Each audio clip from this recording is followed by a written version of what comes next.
Welcome back to the ICC Pulse Podcast. I'm Bo Hansen, and today we have a special episode for you. August 8th of this year marks the 2-year anniversary of the Lahaina fire. And a couple of notes before we go any further. I'm here in Texas, and I'm sure you've seen, we recently had our own tragedy. And I don't bring that up to say, look at us. Please don't hear that. But I do want to use this platform and the timeliness of this episode to encourage all of us as code officials. If you're a regular listener, you've heard my tagline at the end of every episode. In these knowledge-driven conversations that we get to have every day, people don't care how much we know until they know how much we care. So let's be quick to listen and slow to speak. In the days following the Texas flooding, many of us probably felt the temptation to play Monday morning quarterback. And I'd imagine many of us are floodplain administrators and have so much wisdom to share on that topic. However, when you're part of the community and you're watching parents grapple with an unthinkable reality, I just want to remind us to be quick to listen. Sometimes it's okay to say nothing. But at the same time, our codes and standards and general collective wisdom is unfortunately built on past tragedies, which brings us full circle to today's conversation. On behalf of ICC and code officials everywhere, if there's anyone listening to this that was impacted by the Lahaina fire, please know that we are so deeply sorry for your loss, and many of us are praying, listening, learning, and we hope this episode both honors your community and teaches us something in the process. With that in mind, I hope you enjoy this interview that I got to have with 5 incredible guests. The Lahaina fires claimed over 2,200 structures, caused an estimated $5.5 billion in damage, and most tragically claimed the lives of at least 101 people.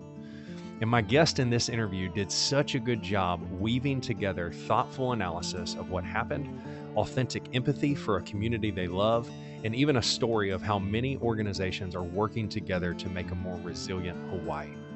We got a lot to learn in this one, so let's get it going.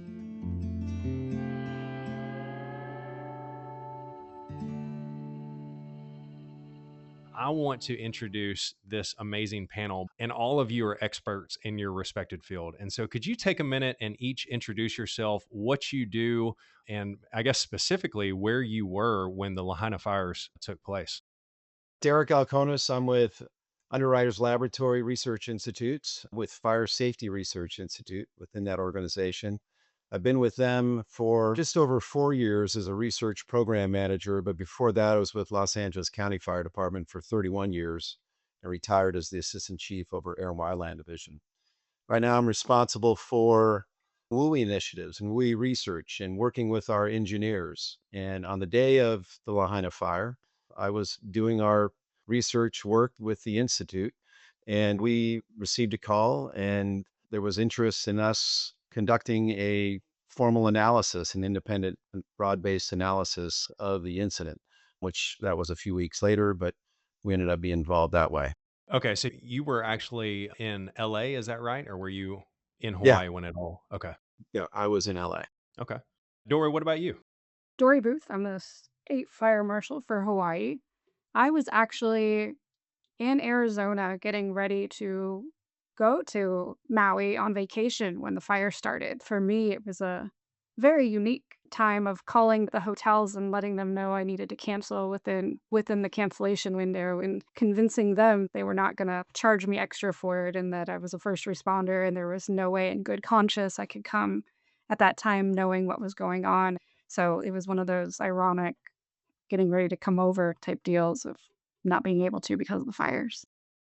This incident in particular is especially unique for me personally because my parents were in Maui in 2020, and one of the things that they were raving about was Lahaina and how special of a place that was. You got to go. And so me and my bride finally get an opportunity to go, and we booked it for 2024, well after the incident. And so we saw it after the fact, and it was, as you guys know, it was totally different and tough to see. Kaina, did I say that right? You want to introduce yourself? Absolutely. Yep. Hi all, I'm Kyle Hall. I'm the planning director for the County of Kauai. I've been planning director for about 7 years now, but I've been with the planning department for just under 20 years now. And I was here on Kauai when the Lahaina fire happened. We had been getting reports about it the day of, but it was, of course, the next morning when the rest of the state woke up to find out what had actually had occurred there. And then it would be a few days after that, I would find out that my counterpart, Kathleen IOP, the planning director for Maui, was actually, her house is in Lahaina and just escaped running out with her dogs and her husband that day. Oh my goodness. Did y'all have a sense of, obviously, if you saw it, but as far as the island as a whole and the community as a whole, did y'all have a sense of how impactful this was as it was unfolding, or did it take a few days to really grasp that? From an outer island perspective, Kauai, just watching the day was occurring, right? The rest of the state really wasn't aware, I think. The next day, having seen the footage that came out and getting a sense of how devastating that impact was. And Kauai's, in its history, experienced a large-scale hurricane event that devastated this island some years before. So understand that Maui is going through possibly the same, no, not even the same. There was nowhere near the amount of loss of life in our hurricane event. Just knowing that it completely changed this whole state after. Yeah, absolutely. Thank you for being here. And I see Elizabeth with you. Elizabeth, you want to introduce yourself? Sure. I'm Elizabeth Pickett. I'm co-executive director of Hawaii Wildfire Management Organization. We are a nonprofit that has served as the hub of wildfire for 25 years in the state. We do everything but response. So we are focused on planning, mitigation, community programming, education, et cetera. And I think our story might be different for those of us who are in Hawaii because the comms were down. And I think what many people don't realize is that there were 8 fires that day, and there were 4 on Hawaii Island, which is where I live. And so we were going through our own evacuations. We lost a hotel building, we lost infrastructure, we had several communities evacuating. We were dealing with our own situation on Hawaii Island, and communications were down, footage was down. Even Maui didn't know what was happening on Maui, and the reports are that folks in the fire service addressing fires in other places on Maui didn't know what happened to Lahaina. None of us understood the levity and the scale until the next day. And so I think my answer is 2 parts, which is what was going on August 8th was different depending on which island you were on, and also that there was a bigger context of massive wind events for everybody, fires, and lack of communications among islands to even know what each other was trying to grapple with. And then by the next day, it hit really hard because our organization wrote the Wildfire Protection Plan for Lahaina, published it in 2014, and had been working on a lot of initiatives in that area for years. And to realize that what happened, I think it hit particularly hard for many of us at our organization. I feel sick right now even talking about it because it's the exact thing we were trying to prevent and rattle the cages and do all the work. And we just have needed massive systems level change, policy, funding, et cetera, to unlock and get rid of the barriers to address a lot of the things that were in place. And we have, fire is new to the state. We are facing risk that is massively different and has changed in less than one generation. So we have so much work to do to catch up, even the level of awareness among everybody, that all of that was hitting on our staff in really emotional and big ways the next day because we're the only ones in the state who had already been really collectively among our partners trying to make that never happen. And now the worst case scenario just happened. So it was a very unique experience. And so it was the first day of August 8th, what was going on, and then the aftermath of reckoning with where we are now. And now it's a big recovery conversation that we always wanted to keep on the prevention side of discussion. And getting to the heart of this, that's where we want to land the plane with this conversation back with that, Elizabeth, of how everyone can learn from what you guys experienced. I can't imagine what that was like. And so, again, I just want to double down on the thank you for you guys taking your time to recap with us and share what you've learned, what you saw, and how all of us can have better fire prevention in the future in the built environment. Lastly, Justice Jones is here. Justice, you want to introduce yourself? Tell us what you do with ICC. Sure. Currently, I serve as the Fire and Disaster Program Manager with the International Code Council, and I joined ICC back in December, so I'm still relatively new with the organization. But prior to that, I was working to lead the Austin Fire Department's wildfire division. And on the occurrence of Lahaina fire, I was texting my friend Elizabeth to make sure she was okay because I knew both directly she potentially was being impacted, and everybody in the wildfire realm had been educated by her for years that this was a real potentiality. And so I know that it was impactful to see that potential future, but also to be experiencing it. It's hard being in Texas, watching a friend who's worked so hard to make folks aware being impacted. So that was where I was during the fire, thinking about all the folks in Hawaii and those who had worked so hard to prepare the islands to that point. The tendency is for everyone to only want to talk about Lahaina, but again, 8 places burned on 2 islands. And we have wildfire risk statewide. And Hawaii in general is a pretty amazing place that has really diverse different climates and ecologies across, depending on weather patterns. And we have mountainous islands. And so we have a wet side, we have a rain shadow, we have lots of different elevations. And what that looks like is a really special, unique kind of composition of ecosystems. And so we have cloud forests and rainforests, we have streams and waterways, we have dry shoreline, we have wet shoreline, and it's a really balmy, breezy kind of special place. And then you add in that cultural background and history, and Lahaina has all of that. And so does these other fire prone places. And so when we're thinking about protecting these areas, we are thinking about all those layers. We have Hawaiian cultural history and communities that really seek to steward and protect that, and buildings and infrastructure and agricultural areas, et cetera, that are more traditional. And then layer upon that agriculture and plantation days. And then you add on the modern life. And we have this beautiful composite that has pieces of all that history and all those layers in almost every place you go in Hawaii. And Lahaina it used to be the seat of government. And so it has this extra layer to it. And then on top of that, it's a tourist destination. And so it occupies the dream fantasies. There's lots of people who want to just come and take part in that for a little bit of time. So I think Lahaina represents that, but that's a statewide kind of scenario for us. What were the building codes like, if any? With all that historical context and an older built environment, were there strong building codes in Lahaina? Yeah, I think what Elizabeth just shared about the historical aspects of Lahaina is important to tell. I mean, this was a area that where the plantation community set themselves up. This was back in the 30s and 40s. And the plantation owners actually established a community on that section of Lahaina where many of the older community lived, and you had multi-generational homes there. That area was developed back in the 30s, 40s, 50s with plantation workers. And at the time, those homes were about 800 to 900 square feet, and they had plenty of spacing around them. In fact, if you look at our phase 2 report, it shows a schematic of what existed at the time.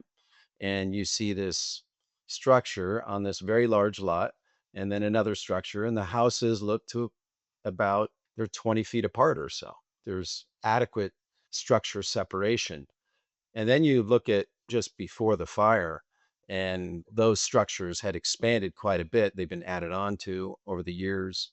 And one generation after another had occupied those structures, and you need more space. Housing is very expensive, and it becomes understandable why those homes increased in size and encroached upon that structure separation distance that once existed. And it's where the fire started and how things got moving. But it does tell the story of the development of the area and the challenges that brought to fire prevention and fire preparedness and even evacuation. And now that's where they're at, is they're back in that mode of planning and ensuring that the development is to a standard that can resist fire. And we can talk more about that as we go along here. Sure, but could you camp out just with the overall timeline for us? What was the timeline on that day? What was the ignition source? Where did it start? How did it travel through the built environment? Could you go a little further on that? Sure.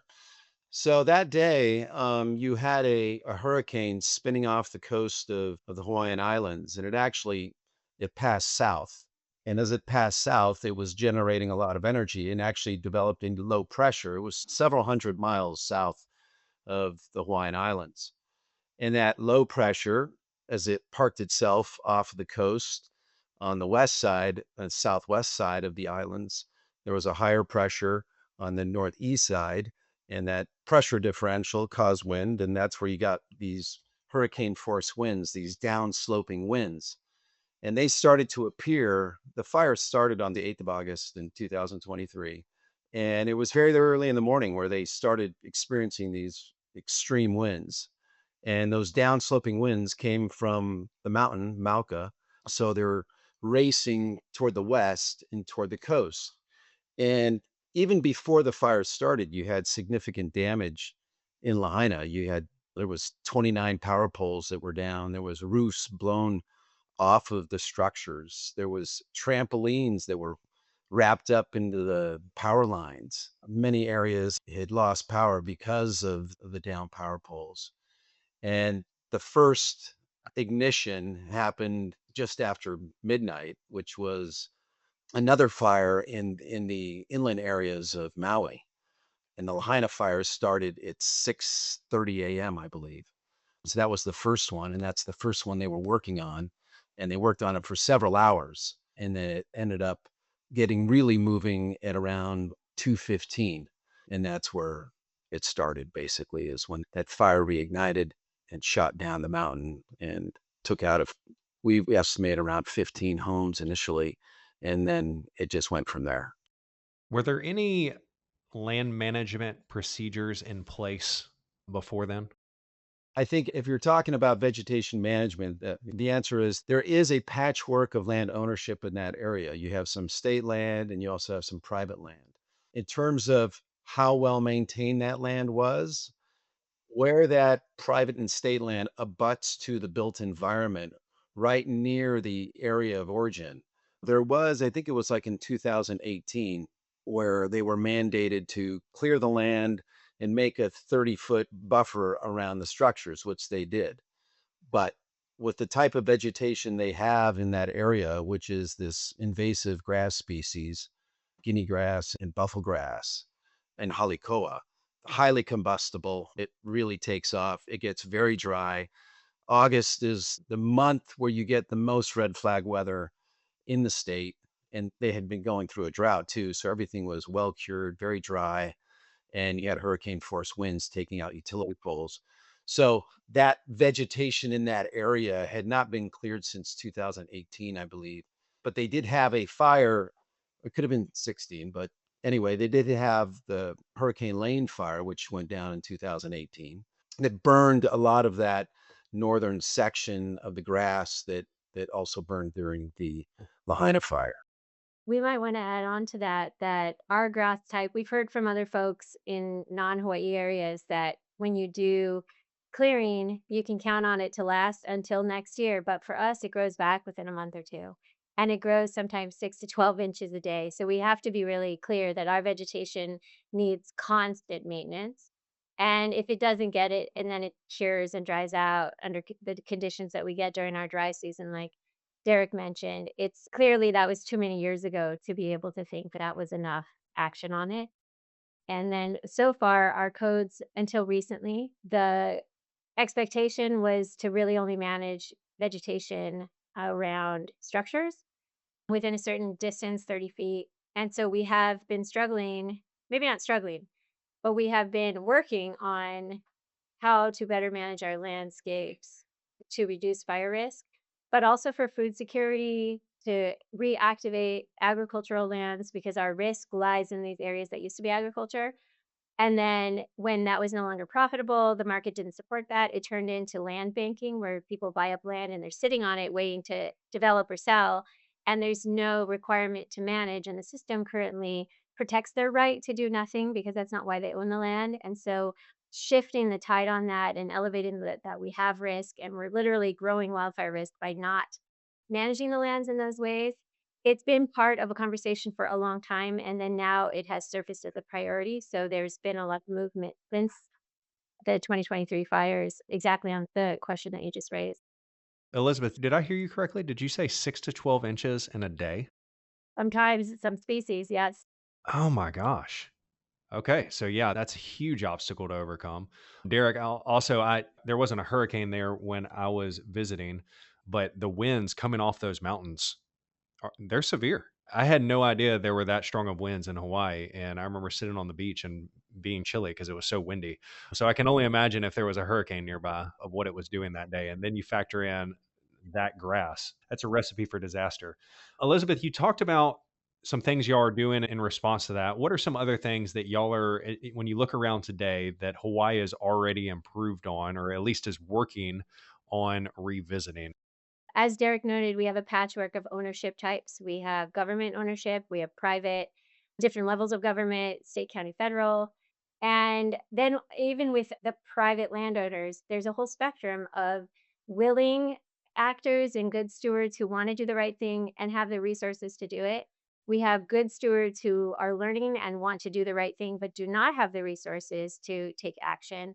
And then we have the unwilling participants who just want to own that land and not do anything. And so this is where we've been really building up the carrots and the sticks. And we have done a lot. We have worked with every fire department and offered landowner mitigation best practices, trains, and education. Our organization has been working with all of the largest landowners and the largest ranches and many smaller farmers and ranches on developing mitigation plans. And all of this is on the sort of voluntary compliance and best practice side of things. But then, as the FSRI analysis and findings and recommendations came out, we have been able to anchor a lot of that work into the 10 priorities that they gave to the governor and into where do we go next. And so there's a lot of alignment happening among large landowners toward working on this together. And then where we still have unwilling or uninterested or even unreachable landowners because they own land, but they're far away and no one can track them down, that's where the system is stepping in and thinking it through from a codes and standards point of view. But that's not the only work going on in Hawaii based on what's happened. And I say that sort of to myth bust as well, because the narrative has been grass since Lahaina. And part of that is even maybe our fault, my fault, our colleague at the university. Like, we come from a natural resource background. And until the two fires that burned Lahaina, the first one in 2018, that where we lost 30 structures. We thought that was the big game changer. It wasn't. And then this fire, we hadn't had a lot of ignition of the built environment. And so our talking points rolling in on August 9th were still natural resource focused because our background is that fire has been in the wildland environment. We've been making the case for the environmental impacts to water, to soil, to coral reefs, downstream waterways, native watershed forests. And then all of a sudden, we probably should have been talking about the built environment because that is actually what burned. But we were not all the way educated in that because we hadn't seen that before in Hawaii. It hadn't happened. We were trying to deal with the fuels on the wildland side for so many years. So since that time, we have pivoted, and it's not just vegetation. That was only a certain small amount of yards that burned in that vegetation, but then the built environment is actually what burned. And so there's a lot of work going on in the built environment. Ka'aina's here. He's working really hard with the planning department on Kauai to address the built environment issues that we see through codes and standards. And then, of course, the community education portion of things. We already had 16 fire-wise communities in the state. Fire is not new in Hawaii. Communities have been threatened, have been evacuated, have suffered impacts in the past. They weren't maybe worldwide known, but we've already been dealing with this for several decades. So that program exploded, and we now have 50 communities throughout the state. And so to capture the interest and concern and fear and motivation from all of those other fire-prone neighborhoods and areas throughout the state that watched what happened to Lahaina and look around and see that they're at risk as well, they've really stepped up to take action, and our organization has been supporting that work. So from elected officials learning and going through that learning curve to understand what was going on, to codes and standards, to incentive and support programs, to education, all of that has really blossomed in this way we never thought possible since the 2023 fires. If I can just add on to, in the post Lahaina and all the work that went into House Bill 1064 and now Act 302, which reestablished the Office of the State Fire Marshal, being able to have top level support in the actual enforcement of existing codes and standards that might not have been able to be enforced upon or actioned.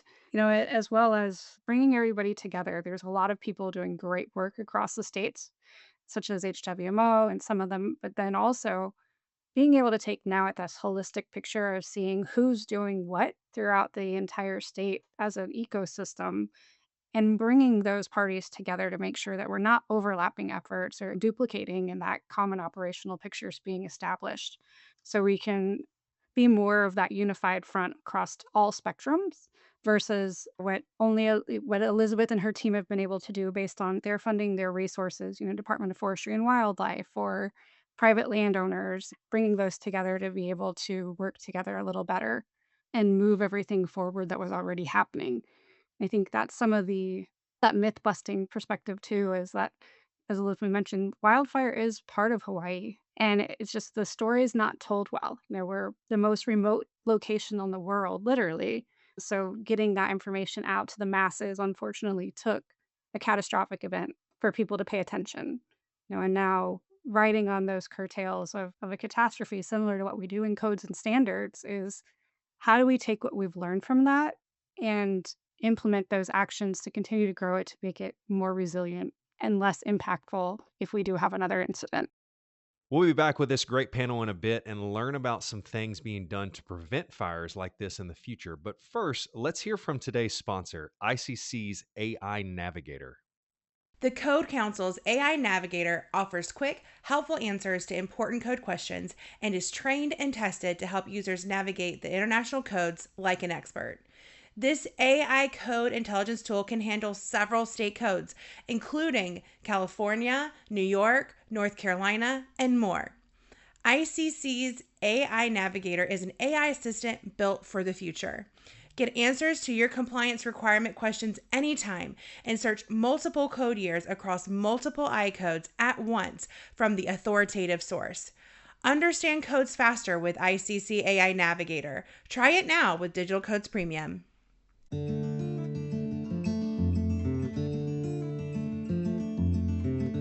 I'm here along the Texas Gulf Coast, and so hurricanes are our middle name.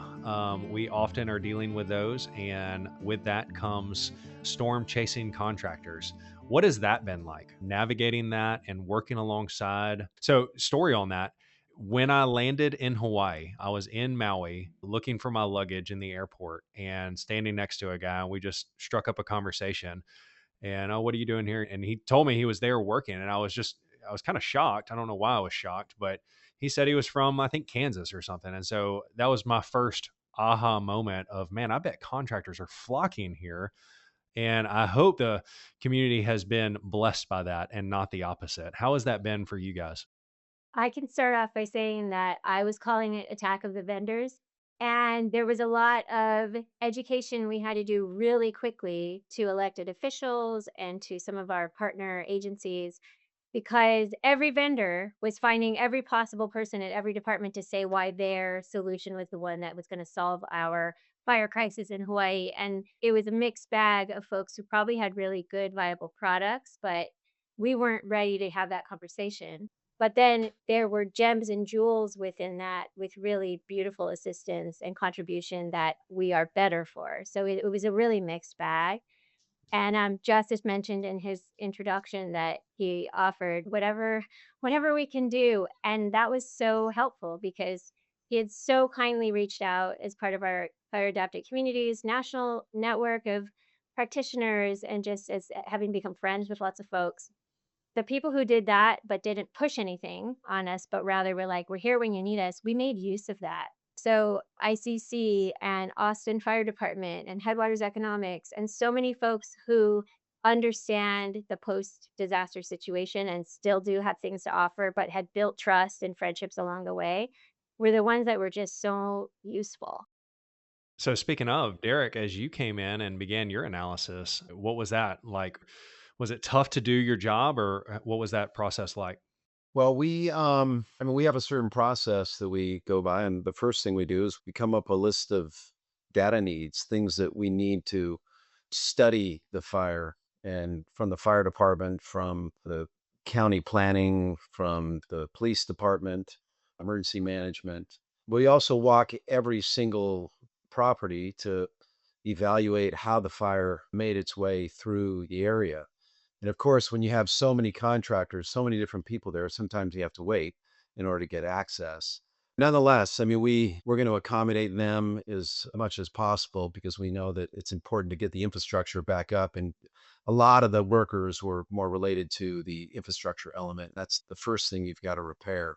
So we just stay out of their way. And our primary objective is, and when we're on site, is to document the damaged structures because they leave a clue behind of how the fire impacted that built environment, however that structure was built.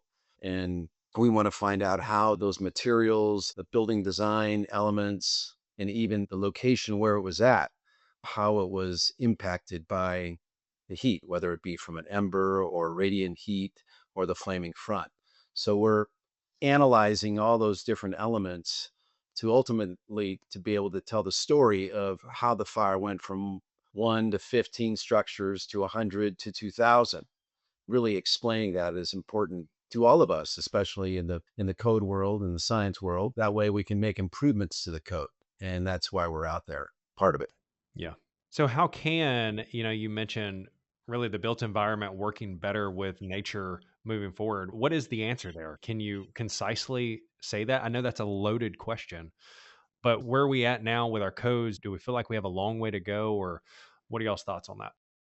From a state perspective, it's very much still a work in progress, but as we continue to grow stronger and are able to not only educate our legislators and our elected officials, but the public on the importance of modern codes and standards and understanding the return on investment for every dollar spent on preparedness or mitigation, home hardening, that we're going to see those tenfold come back to us in cost saved during a disaster. And education and communication is huge, regardless, but now as our elected officials are making decisions that are in turn causing dollars to be spent that might not otherwise been realized, even if they were built into green energy codes or efficiencies.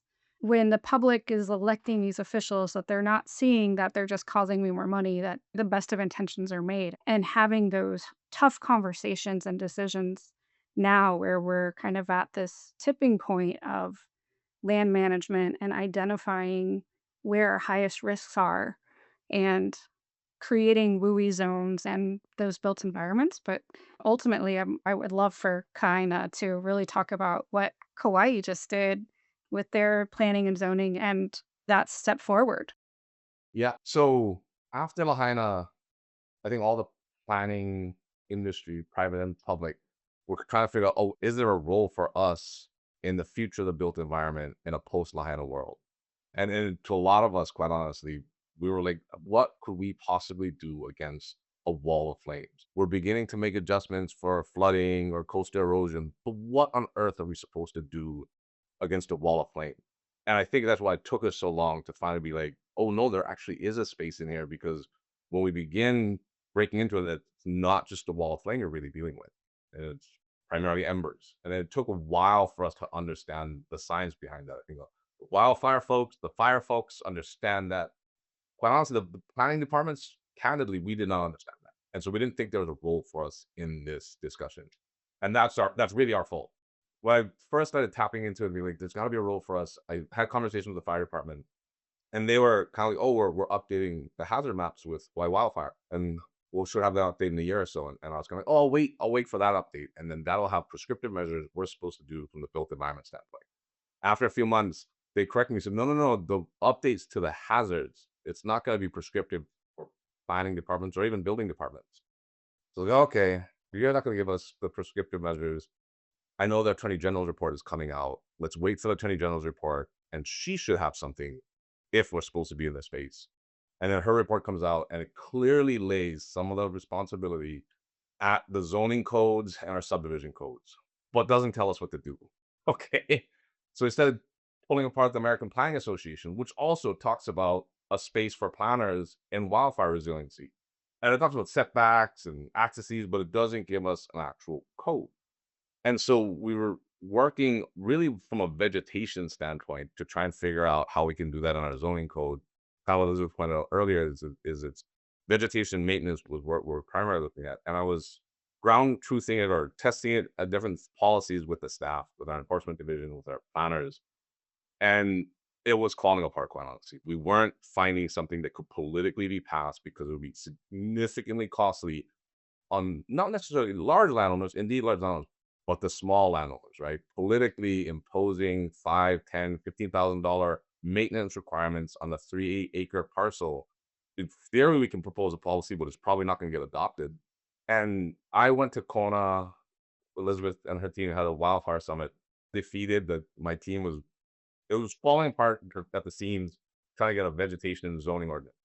And in Kona is really when we began to really understand some of the fire science aspects, some of the aspects of this is about embers. And I called the team together and I said, you know what, we're going to give this one last chance. There's some pretty wonderful work that's done and ideas and trainings with the International Fire Chiefs WUI conference, and that year is held in Kansas City. And so I said, we're going to give this one last chance and we're going to try and figure this out. There's something there. We'll try and figure this out. And we went to Kansas City, and that is where we literally, the spark happened, where we have a space here. It was understanding its embers. Let's try and see if we can create a code around embers, much in the way that existing WUIs do it. And tandem to this occurring, we have been working for the past 5 years in our historic plantation camps. So Derek alluded to the fact that Lahaina and how it's set up was Hawaii for decades were plantation based, either sugarcane or pineapple. And here in Kauai, we still have some of the camps that are associated with these large agricultural operations that are actual communities. And the zoning policy around them was to amortize them out of existence. They're all non-conforming. Eventually, these people should move somewhere else, find other housing, and it's a horrible policy to have. So 5 years ago, we changed that amortization to recognize them as existing communities that have been around for decades. And then also to somewhat upzone them to allow them to continue to grow and develop in a manner that all communities do. And these are very local communities. There's virtually no kind of speculative development in there or second homeowners. So these are entrenched communities that we want to help, and we want to allow them to grow. So simultaneous with us trying to figure out wildfire science and zoning, we were upzoning these camps. And that's where we knew a marriage should happen, particularly because one of the camps in October had come very close to burning. They evacuated the whole camp and were able to stop the fire literally at the edge of the camp. But we knew there we had a potential wildland urban interface opportunity because we're saying we're going to upzone these lands. We have upzoned them, some of them already. Landowner, would you be okay with us in this second phase of upzoning that we impose wildfire resiliency standards?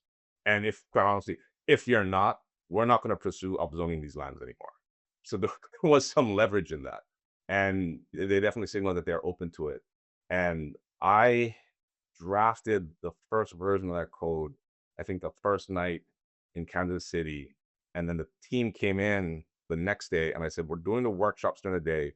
And at night, we're just going to go through this draft code and get it up to an enforceable and implementable code from a zoning perspective. And we did that all throughout Kansas City. But we're new to this space. I don't know if this is right. And so we handed it over to Elizabeth, our team, as well as Doug Green and Dr. Kamiko Barrett over at Headwater Economics. And they came back relatively quickly saying, oh, no, you absolutely have something. This absolutely can work. And so we spent 6 months with the internal team, Wildfire, Headwaters Economics, and then as well as our fire department, our emergency management agency, really fine-tuning the code to a level where it was like, this is it. And we introduced it, and it moved through the public hearing and legislative process relatively quickly. It took about 3 months to adopt. And the final and last aspect of it where we are really excited is I was able to bring in a construction company, and they did a bid on a standard plantation camp house with these new code requirements on it. There's home hardening requirements, there's vegetation requirements, there's a concrete 5-foot band around every single new house requirement. Total bid out cost for what's in the code with labor costs comes out to about $21,000 more than your standard house here. And a standard house there is costs about $385,000 to construct. So it's an additional $20,000 with this concrete band. But what's a bit exciting that we just got the final report is from a home hardening standpoint, and to go back a little bit, in Hawaii, cost of construction is exorbitant. And any additional cost government puts on it in the middle of a housing crisis is scrutinized and politicized. And so oftentimes with the septic requirements, the water hookup requirements, all the requirements of government, a homeowner will drop $100,000 before they put a shovel in the ground. So knowing that it's going to be scrutinized is why I wanted to have these cost estimates. But the report just got finalized 4 days ago. And what the report says is, if you just look at the home hardening requirements of our plantation cap WUI code, just the home hardening requirements and the construction materials itself, that cost comes out to roughly $2.70 per square foot extra. So standard costs about $380 under their projections. So you're adding $2 or on a 1,000 square foot house, roughly $2,700. And that's a nominal ask. And we think is going to have a lot more impact on whether we approach other areas or from a county perspective or, to Dory's point, to a statewide perspective. If you're just talking about a $2.70 increase on the overall cost of construction per square foot, that's something we absolutely have to highlight and underline.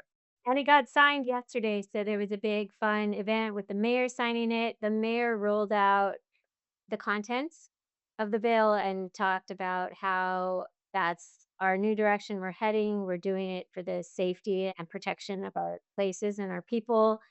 And that I have to say, to hear the mayor talk fire science and talk bills and codes and standards, and I mean, talk about the bill with codes and standards and the technical details, shows an example of how far we've come in a short period of time. So I think we are celebrating the fact that we have this in place now for some very vulnerable communities that we almost just lost and we lucked out and didn't, and now we got this in place.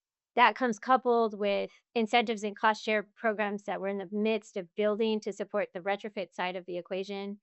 And then on top of that, we have funding for the landscape work. And then now we have a more educated populace that is learning their way through this. Yeah, and I'll just add to, I meant to mention, and either Elizabeth or our fire chief said it when we're going through our council hearings, the Lahaina Miracle House had come up. And so the statement was, I might be butchering, the statement was something to the effect of, the Miracle House is a miracle because it's gaining so much attention on it. But as either you or our fire chief said, but there's nothing miraculous about this house. Everything in it, everything that protected it is laid out in various WUI codes, either by IVHS or by ICC, in which you can construct in a manner where you're going to be able to withstand a wildfire and live with fires. That was a statement that really stuck with me. Is like, the codes are there and we can build homes like that. Yeah, and I think just to go, as Elizabeth was alluding to, our fires were literally 2 years ago. And Justice can probably speak to this on how long it took Boston to get their WUI codes into effect, and even just the small piece in Kauai and that implementation in just over 2 years is a monumental step in the right direction of, hey, we do have, even if it's a smaller community within one of our counties, they had the local support and the passion and the drive to make sure that something came through. I love it. Dory, thanks for your leadership on a state level. Elizabeth, thanks for your leadership and working with Kaina. Seriously, I can't think of a better story to talk about. Derek, could you end the conversation with Kaina just told the story of boots on the ground, practical implementation of what he's doing in his community. What's your response for someone who was there and did the original analysis? How does that just fire you up about your work and really what we can do, listeners to this podcast, moving forward and implementing what we've learned from Lahaina? For the new builds, then obviously adopting the most current codes is really important. And you would think that would be easy, but at times it's not. I think currently, I think Maui and the state is on the 2021 codes, and Dory can probably correct me on that. But some of those issues become political because of affordable housing issues and other organizational issues of not being able to adopt the codes quickly. But nonetheless, if you want to give firefighters a fighting chance, especially in the Hawaiian Islands where you don't have the advantage of mutual aid, where basically you have 60 firefighters on the island that are going to respond to a conflagration, then the only way to address that is from a code and standards perspective, from the planning perspective, from the prevention, educational, all of the stuff that HWMO is doing. And Elizabeth does a fantastic job with just really rallying the troops and getting everybody to understand what's happening and to start mitigating where they stand. Literally, that's where it is.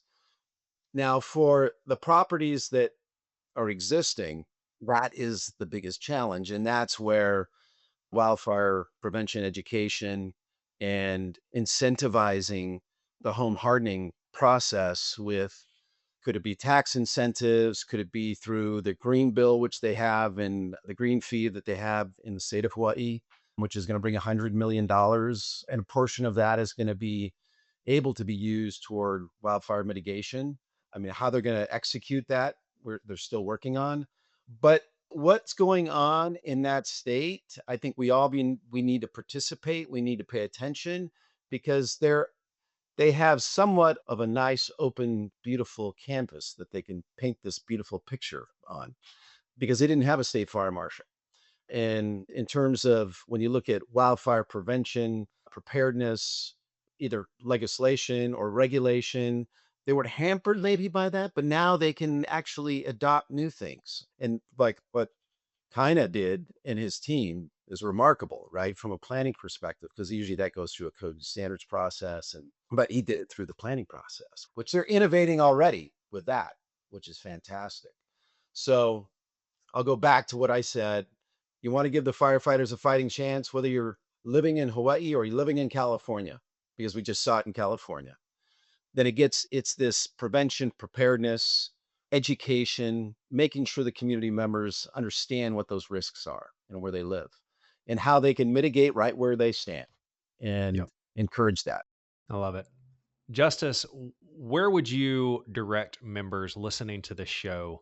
We hope this show is a resource for anybody listening. And so we hope this conversation is a springboard to more. And so what would you direct them to from here?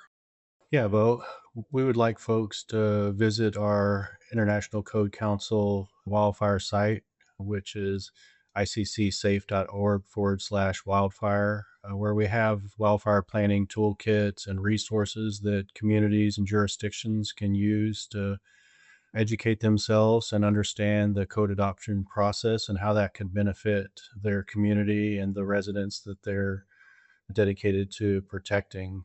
And so ICC is a big fan of the work that's happening in Hawaii. We think that it's pivotal for not just the state, but for the nation to see that they're taking action, moving towards resiliency, both from a leadership standpoint and from a grassroots standpoint, and meeting in the middle with planners and building officials who now recognize that they're part of the life safety solution and their decisions really lend themselves to operational advantages and success and better outcomes. So we really want folks to take advantage of the resources that we have at ICC, but to know that we support you holistically in your wildfire resiliency efforts and using every tool available to you and your community to have better fire outcomes. Well said. I hope that any member listening to this knows that there are so many resources available to you, as Justice just said, on the website. What was that website one more time, Justice? iccsafe.org/wildfire. I don't remember if Justice recalls this, but in Kansas City, I had pointed Justice out to some of my staff. I was like, that's the man. That's the Austin Wooey guy right there. And they're like, oh, do you know him? I was like, I don't know him. Like, I read all about him, but I don't know him. And lo and behold, the last day of conference, Justice walks over and he goes, I don't know if you know who I am. My name's Justice Jones, but I knew some of the work you've been doing. And I was like, oh my gosh, I'm fangirling out on Justice in Kansas City. But how inclusive this group in this space has been to fold us planners who are not firefighters to understand wildfire science or in for. I can't say thank you enough to these groups, but to those listening that aren't engaging this dialogue, that are planners, that are building officials, it absolutely is time to start. And whether they be at the conferences, whether it's you're talking to your fellow fire department agencies, wherever it is, it's time to start that discussion. Perfect. Again, I hope this conversation honors the Hawaiian community. just in y'all's reflection and telling the story. I want to genuinely thank you guys again for your time today and thinking through this and encouraging folks all around, hopefully the globe, listen to this. And for the bonus question, Ka'ina, I have the bonus question for you, my friend, in celebration of what you've done there in state legislation and what you're doing with the planning department there. You get the bonus question. And so it's a tradition of the podcast. I need to know, especially as it pertains to Hawaii, what is your favorite building in all of Hawaii and why? That is a loaded question. It could be as simple as mom's house, but you got to give me something. What's your favorite building and why? There are many favorite buildings. As the planning director, I also oversee the historic preservation program for Kauai. So I'll say there are a lot of great buildings. One that I'll highlight is a very small gas station, former gas station here on Kauai. It's in Lihue. It was constructed in the 1920s, and it was done in a manner that tried to replicate Hawaiian holiday design themes with both rock construction as well as a concrete roof, which would be a Hui roof, but a concrete roof, and architecturally just cannot be really replicated. And yeah, a little Hawaiian holiday gas station we have here in Lihue. I love it. And I'm assuming that they sell Spam sushi there. At one point, they did it converted into a small bakery at this point. No longer sells gas. They may have some stuff which be a bakery, probably. Maybe years down the road, we'll look back on this and find that question produced something like Guys, Diners, Drive-Ins, and Dives, where people are seeing these iconic buildings that people like you are mentioning. So thanks for bringing that one up. Definitely. Thanks for listening to today's episode. And if you haven't already, be sure to subscribe and download this podcast to stay up to date on future episodes. We have a couple more this season that you're not going to want to miss. Special thanks again to all the organizations in Hawaii and really across the industry who are leaning into this very topic with thoughtfulness and dedication. That's it for today, but remember, in these knowledge-driven conversations we get to have every single day, people don't care how much we know until they know how much we care. So let's be quick to listen, slow to speak, and we'll meet back here next time on ICC's Pulse Podcast.